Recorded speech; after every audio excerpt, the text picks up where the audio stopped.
beautiful na ganyan.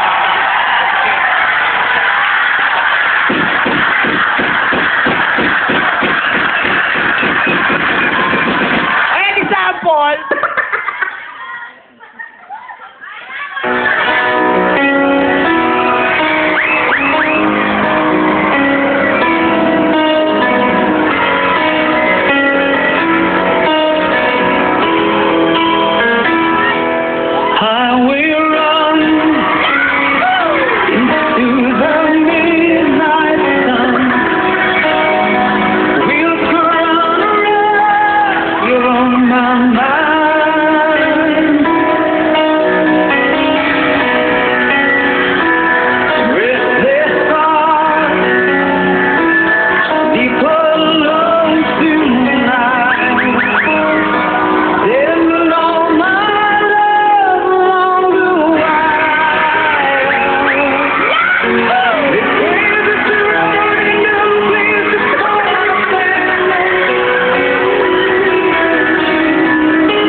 Kailangan mo ginawa ng trahedya, nilaglag mo ako sa bangin. Hindi na bigla ako eh.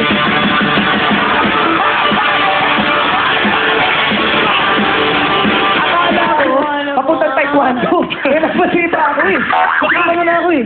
Ang ganda na ng emotion, bigla ako nalaglag, tapos nabagok ako, party-party. Kaloka ka? Ang ganda na pakiramdam ko, kung sinasiro mo ako talaga. Alam mo, sabi nga nila, wag mo isiping hindi mo kaya. Kaya mo akong mahalin.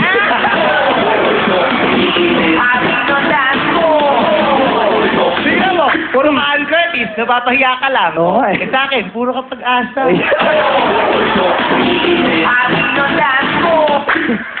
Okay.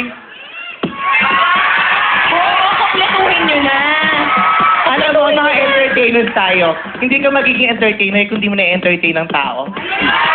At ang mga tao, para ma-entertain at gusto nyo. Pero Bart, di ba sabi nyo na, bakit?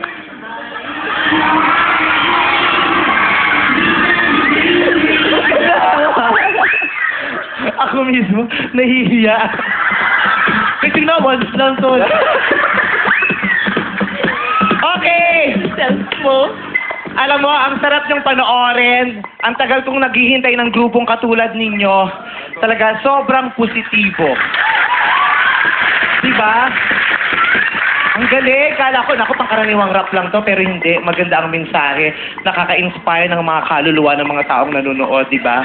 Kayo, mga bata kayo, na napakagaling sa pagtula. Ang dami niyong napahanga, isang buong madla. At kanina, nagbigay pa kayo ng tribute sa magaling na sige na sa Gugoy. Pero sa kapal ng buhok mo, nagmukha kang unggoy.